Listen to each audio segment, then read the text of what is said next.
From the ashes, the stars had always called to humanity. What began as tentative steps beyond Earth's atmosphere had blossomed into a thriving interstellar civilization by the 26th century. 57 colony worlds spanned across 23 star systems, connected by a network of hyperspace gates that made travel between them a matter of days rather than decades. Among these worlds, Aurora colony stood as humanity's crowning achievement. Orbiting a pristine blue-green world in the Centauri B system, Aurora housed over 18 million souls. Its gleaming arcologies stretched across fertile valleys. Advanced manufacturing centers produced goods shipped throughout human space, and its research facilities pushed the boundaries of human knowledge forward. Celebrating its centennial year of establishment, Aurora represented the pinnacle of human expansion and prosperity. Commander Elena Kovacs stood on the observation deck of Defense Station Sentinel-3, one of 12 orbital platforms protecting Aurora. At 34, she had already distinguished herself as one of the Colonial Defense Force's most capable officers. The station's transparent alloy dome offered an unobstructed view of Aurora below, its night side glittering with city lights as it rotated slowly beneath her. Beautiful, isn't it? Admiral Harrison joined her at the viewport, his weathered face reflecting in the transparent material. "Never gets old, sir," Kovacs replied. "Reminds me why we're up here." Indeed, the centennial celebrations are wrapping up. Should be a quiet rotation. The Admiral's words died as alarms suddenly blared throughout the station. "Proximity alert," called the sensor officer. Multiple objects emerging from hyperspace. Kovacs rushed to the tactical station. Configuration: unknown, Commander, not matching any registered profiles. The sensor display showed dozens, then hundreds of objects materializing at the edge of the system. They were angular, obsidian structures that seemed to absorb rather than reflect light. Not ships as humans understood them, but something altogether alien. "Full alert. All defense stations prepare for possible hostilities," ordered the Admiral, his voice steady despite the unprecedented situation. Before the defense fleet could fully mobilize, the alien objects accelerated toward Aurora at impossible speeds.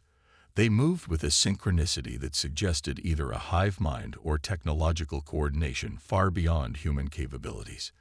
"Incoming transmission," announced the communications officer.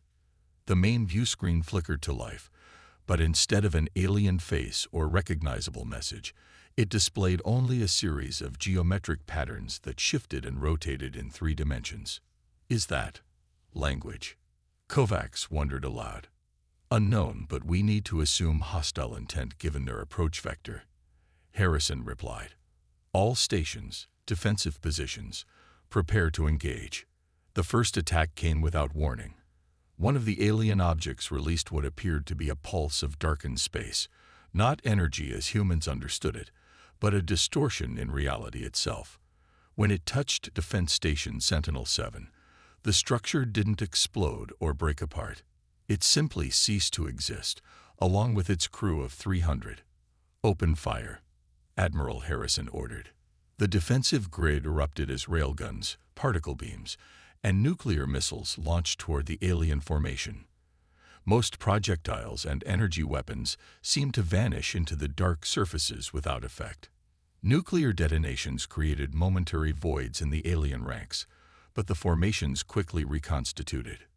"They're targeting the colony," Kovacs shouted as several objects bypassed the defensive grid and descended toward Aurora's surface. What followed was not warfare, but extinction. Where the alien objects passed, matter simply vanished. Cities, forests, oceans, all erased as if they had never existed. No explosions, no radiation, just absence. "Admiral, we need to warn Earth," Kovacs urged, gripping Harrison's arm as they watched the horror unfold below. Harrison's face had gone ashen. "Take the courier ship. Bring them everything we've recorded. They need to know what we're facing." "Sir, I should stay and fight." "That's an order, Commander. Someone must survive to tell Earth what happened here. Someone must ensure this doesn't happen to another colony."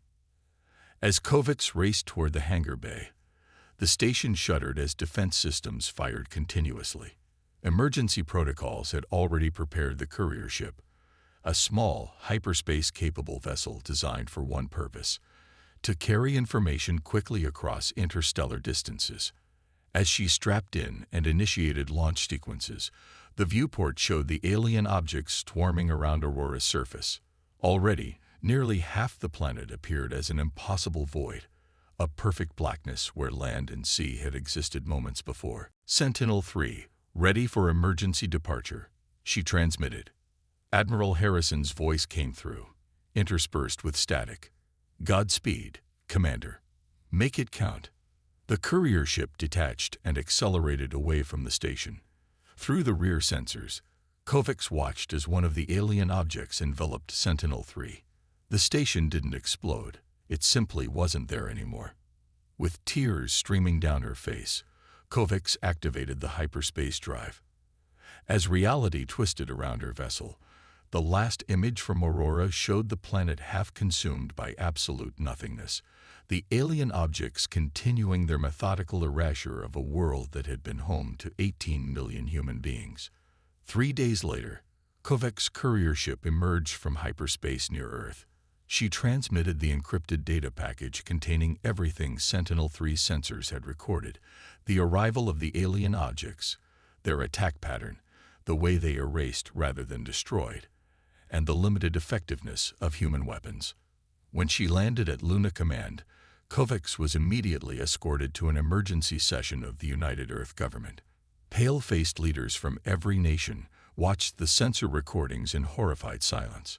When the presentation ended, the chamber remained quiet for several long moments. Finally, General Ibrahim Nadim, Supreme Commander of Earth's Defense Forces, spoke. "Commander Kovacs, in your professional assessment, what are we facing?" Kovacs stood straight, still wearing the uniform she'd fled in. "An existential threat to humanity, sir. These entities, whatever they are, erase rather than destroy. They showed no interest in communication, resources, or territory. They simply removed Aurora from existence." "Could they reach Earth?" asked the UEG president. "If they can find us, yes." Aurora's location was known through the hyperspace gate network. If they can access that information. The implications hung in the air. Earth, with its 15 billion inhabitants, could face the same fate as Aurora. What followed was the most massive mobilization in human history. Within days, the United Earth government declared a state of existential emergency. Every shipyard in the solar system and throughout the colonies was commandeered for military production. Civilian vessels were retrofitted with weapons systems. Research facilities worked around the clock to analyze the data Kovacs had brought back, seeking weaknesses in the alien technology. 6 months later, Kovacs stood on the bridge of the UES Retribution, the most advanced battleship ever constructed by human hands. As fleet commander, she watched the tactical display showing what many had thought impossible: a unified human armada of 700,000 warships assembled in high Earth orbit. From nimble fighters to massive dreadnoughts, humanity had built a force unlike anything in its history. "All fleet commanders report ready, Commander," her executive officer, Captain Takashi Yamamoto, announced. Kovacs nodded. "Open a channel to the fleet." As the communications officer complied, Kovacs gathered her thoughts. The faces of 18 million lost souls seemed to watch her from the shadows of her mind. She thought of Admiral Harrison's final order: "Make it count." "This is Fleet Commander Kovacs to all ships," she began, her voice carrying to every vessel within the vast armada. 6 months ago, an unknown enemy struck without warning or provocation. They erased Aurora Colony and everyone who called it home. They gave no demands, sought no negotiations, offered no mercy. She paused, letting her words sink in. "Today we answer, not just for vengeance, though we carry that in our hearts. We answer because if we do not, humanity may cease to exist. Our enemy believes they can erase us from the universe without consequence. Today we prove them wrong." Throughout the fleet, Officers and crew listened in solemn silence as Kovacs continued. We go to face an enemy unlike any we have encountered before. An enemy that does not destroy, but erases. An enemy that may not even comprehend us as living beings. But know this, we are humanity. We have survived ice ages and plagues, world wars, and climate collapse. We have always endured. Kovacs' voice hardened. And we will endure this. We will find this enemy. We will learn their nature. And we will ensure they never threaten another human world again. She nodded to her communications officer to end the transmission, then turned to Captain Yamamoto. Prepare for synchronized hyperspace jump. The technology was experimental, dangerous even. Simultaneous hyperspace jumps of this magnitude had never been attempted, but the alternative was a conventional journey of months or years, during which Earth and its remaining colonies would remain vulnerable. As the countdown began, Kovacs thought of Aurora, of Admiral Harrison, of everything and everyone she had lost. The quantum data analysis had provided coordinates, a star system 70 light-years from Aurora, where unusual gravitational anomalies matched the signature of the alien objects. Hyperspace drives engage, Yamamoto announced. Jump in 3, 2, 1. Reality bent around the vast armada, stretched into lines, then vanished altogether as 700,000 ships tore through the fabric of space-time itself. Humanity's reckoning was underway. Reckoning. The emergence from hyperspace was not the clean, precise maneuver practiced in countless drills. Reality seemed to resist the intrusion of 700,000 vessels arriving simultaneously, creating ripples in space-time that buffeted the fleet like a storm. When the distortions settled, Commander Kovacs found herself staring at something that defied comprehension. The star system contained no planets, at least none that remained intact. Instead, massive fragments of worlds orbited the central star, as if something had taken bites from their very substance. And there, moving among the planetary debris, were the objects that had erased Aurora colony. All ships, battle formations, Kovacs ordered, her voice steady despite the cold dread building in her chest. Weapons free, but hold positions until my command. The human armada spread out in the predetermined defensive array, layered spheres of ships with smaller, faster vessels forming the outer perimeter and capital ships at the core. This time, humanity would not be caught unprepared. On the Retribution's bridge, Science Officer Dr. Ilara Chen studied the sensor readings with growing fascination and horror. Commander, I'm detecting unusual quantum signatures throughout the system. These match the distortion patterns recorded at Aurora, but on a much larger scale. Are they the same entities? Kovacs asked. Yes and no, Chen replied. The objects appear identical, but there's something else here, something at the system's core. The tactical display shifted to show the inner system, where a massive structure orbited the star. Unlike the smaller objects, this was a vast geometric complex, a series of interconnected shapes that seemed to both exist and not exist simultaneously, its edges defying traditional geometry, its surfaces absorbing all light that touched them. What is that? Captain Yamamoto whispered. Before anyone could respond, the sensor officer called out, Commander, the objects are moving, all of them, toward our position. All ships, defensive protocols, Kovacs ordered. Deploy quantum disruptors. The quantum disruptors were humanity's newest weapon, developed based on the limited sensor data from Aurora that showed momentary instabilities in the alien objects when struck by certain energy frequencies. Untested in actual combat, they represented humanity's best hope. The first salvo came not from human weapons but from the void itself. Space distorted between the fleet and the approaching darkness, creating a gravitational lens that bent light and matter alike. 3 destroyer-class vessels at the vanguard of the human fleet were caught in the distortion, their hulls compressing and stretching in ways that defied physics before vanishing entirely. Evasive maneuvers, Kovacs commanded. All ships, maintain distance and establish firing perimeter. The human armada responded with practiced precision, separating into tactical groups that surrounded the alien objects from multiple vectors. From the bridge of the Retribution, Kovacs watched as the first coordinated attack began, thousands of quantum disruptors firing simultaneously at the geometric darkness. Unlike at Aurora, where conventional weapons had proven largely ineffective, the quantum disruptors created visible disruptions through the alien objects, like ripples through black water, exposing flickers of internal structure previously invisible. "They're vulnerable," Yamamoto exclaimed. "The disruptors are working." Kovacs nodded grimly. "Concentrate fire on the damaged sections. All ships advance and engage at optimal disruptor range." As the battle expanded across the star system, a pattern emerged. The aliens, which the fleet had begun calling Vashar after an ancient Earth legend of shadow demons, did not fight like any conventional enemy. They did not seek to destroy human ships, but to envelop them, to erase them from existence just as they had erased Aurora. Any vessel caught in their dark embrace simply ceased to be, with no debris or energy signature to mark its passing. After 16 hours of continuous engagement, the human fleet had lost nearly 50,000 ships, but the Vashar were also diminishing, their geometric structures destabilizing under the quantum assault.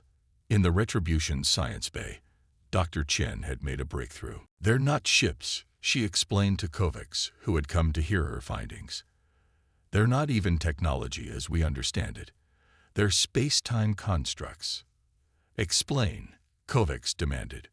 Chen gestured to a holographic display showing complex mathematical models. "The Vashar exist partially outside our dimensional framework. They perceive reality differently than we do. When they erase something, they're actually folding it out of our space-time continuum. Are you saying Aurora still exists? Just elsewhere?" Hope flickered briefly in Kovacs' eyes. Chen shook her head. "Not exactly.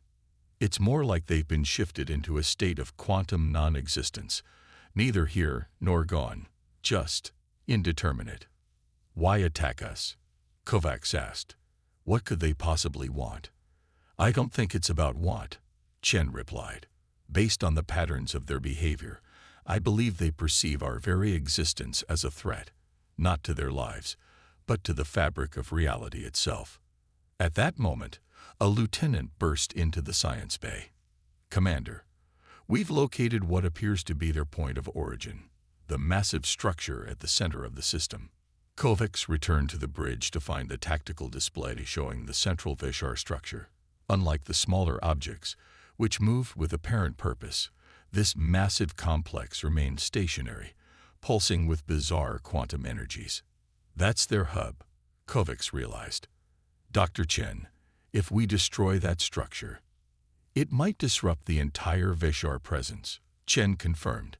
"But our disruptors don't have enough power to affect something that massive."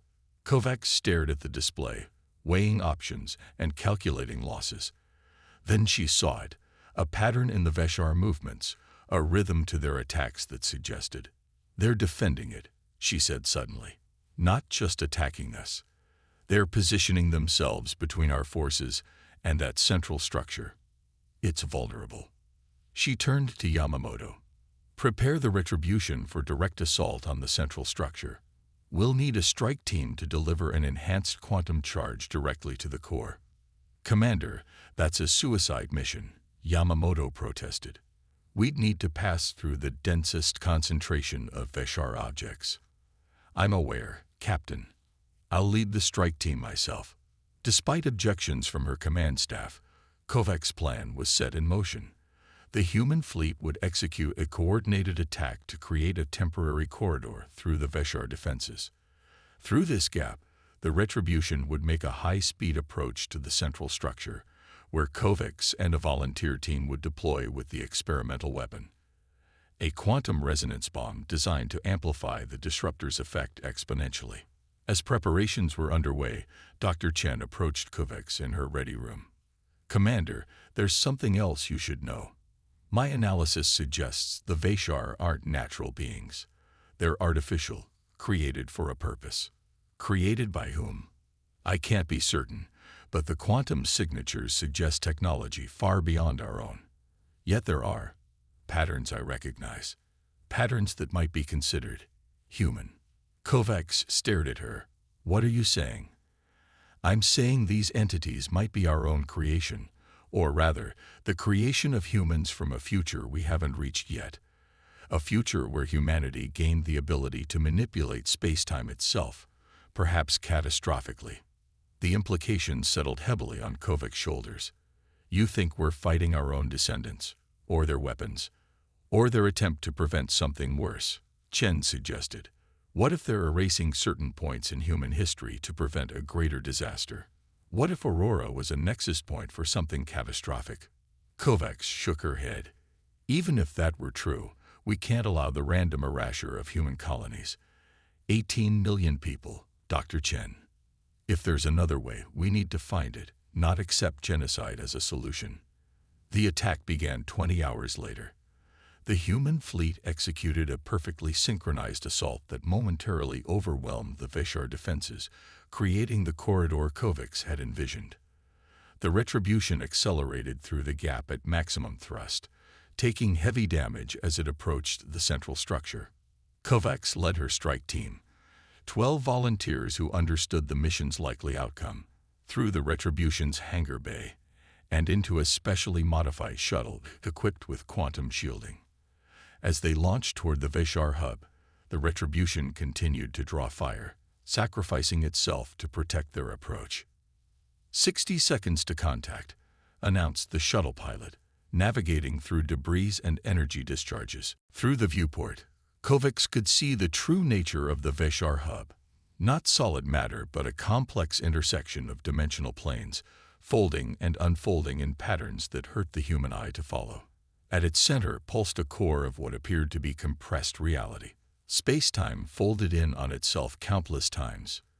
That's our target, she told the team. Once we're inside, we deploy the resonance bomb at the core intersection point. The shuttle breached the outer perimeter of the structure, passing through layers of non-existence that the shielding barely repelled. Systems failed one by one as reality itself seemed to reject their presence. We're losing the shuttle, the pilot shouted as instruments sparked and died. Get us as close as you can. Then we go EVA, Kovacs ordered. When the shuttle could proceed no further, Kovacs and her team donned their specialized EVA suits, each equipped with a personal quantum shield, and moved through what passed for an airlock. They emerged not into vacuum, but into something else entirely. A space where directional concepts like up and down had no meaning, where matter itself seemed optional. Using maneuvering thrusters, they propelled themselves toward what sensors indicated was the core. Kovacs led, carrying the resonance bomb, a device no larger than a backpack, but containing power equivalent to a small star, focused through quantum mechanics rather than conventional physics. 2 team members vanished silently during the approach, their shields failing as they passed through regions of intense dimensional distortion. Kovacs pressed on, the core growing larger before them, a swirling vortex of compressed reality that pulsed with unknowable energies. As they reached the deployment point, something unexpected happened. The dimensional fluctuations around them stabilized, forming what appeared to be a chamber, a space where human perceptions could function normally. And within this chamber, a figure appeared, humanoid but composed of shifting geometries rather than solid matter. You have come, it said, its voice somehow transmitted directly into their minds. As predicted, Kovacs steadied herself, the resonance bomb clutched against her chest. What are you? We are the correction, the figure replied. We maintain the continuity. You destroyed Aurora Colony. 18 million people. Not destroyed. Removed. A necessary correction to prevent greater loss. Chen's theories echoed in Kovacs' mind. Are you from our future? We are from all times, the figure responded. What you perceive as separate moments, we experience as a single continuum. Your Aurora colony created a fracture, a point where reality divides irreparably.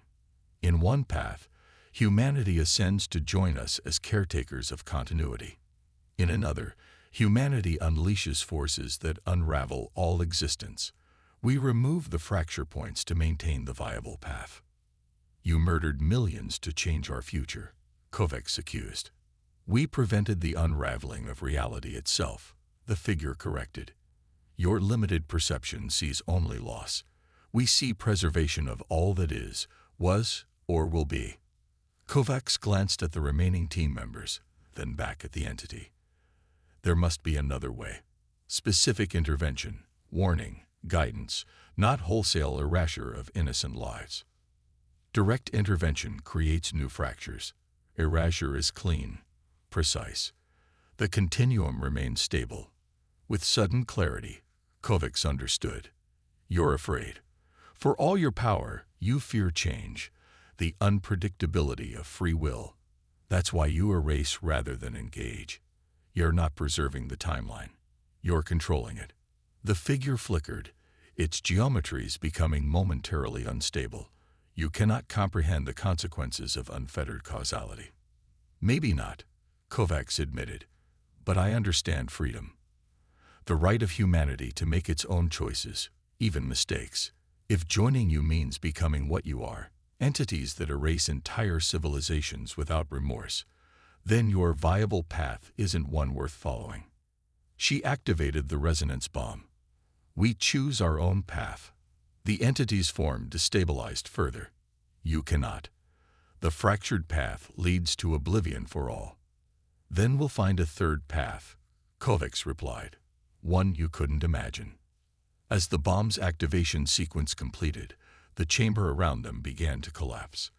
The entity made one final attempt to communicate, its message fragmented. The fracture cannot contain. The detonation was not an explosion as humans understood it. Instead, reality itself seemed to invert, the compressed space-time at the core expanding outward in all directions simultaneously. Kovacs and her team were engulfed instantly, their physical forms converted to pure energy as dimensions folded through one another. Throughout the system, the effect propagated at impossible speeds. The Vashar objects didn't explode or break apart. They simply reverted to normal space-time, their exotic matter collapsing into conventional particles. The human fleet, positioned at the system's edge, recorded the event as a massive quantum cascade, a fundamental restructuring of reality within the affected zone. When it was over, where the Vashar hub had been, a new stellar phenomenon remained, a perfectly stable quantum singularity, neither black hole nor white hole, but something entirely new to human science. And from this singularity emanated a signal, weak but unmistakable. Aboard the fleet's new flagship, Acting Commander Yamamoto ordered the signal decrypted. When the process completed, what emerged was Commander Kovacs' voice, changed, harmonized with others, but recognizably hers. We have found the third path, where correction and continuity meet freedom and choice. What was erased can be restored. Aurora awaits rebirth. Humanity's future remains unwritten, as it should be. In the months that followed, human scientists studied the singularity, which they named Kovacs' Nexus. Through it, they detected quantum signatures matching those of Aurora colony, not destroyed but shifted into a dimensional pocket that could perhaps be recovered. More importantly, the knowledge gained from the encounter transformed humanity's understanding of reality itself. The threat of the Vashar, or corrections, as they called themselves, had been neutralized, but their warning remained. Certain paths led to catastrophe. Rather than accepting erasure as the solution, however, humanity committed itself to finding better answers, to developing technologies and philosophies that allowed for both freedom and responsibility on a cosmic scale. The armada of 700,000 ships, built for retribution, became instead the foundation of a new initiative, an interstellar presence dedicated not to war, but to exploration, understanding, and the careful navigation of humanity's future among the stars. They carried with them Commander Kovacs' final message, not as prophecy, but as promise. The future remains unwritten, as it should be.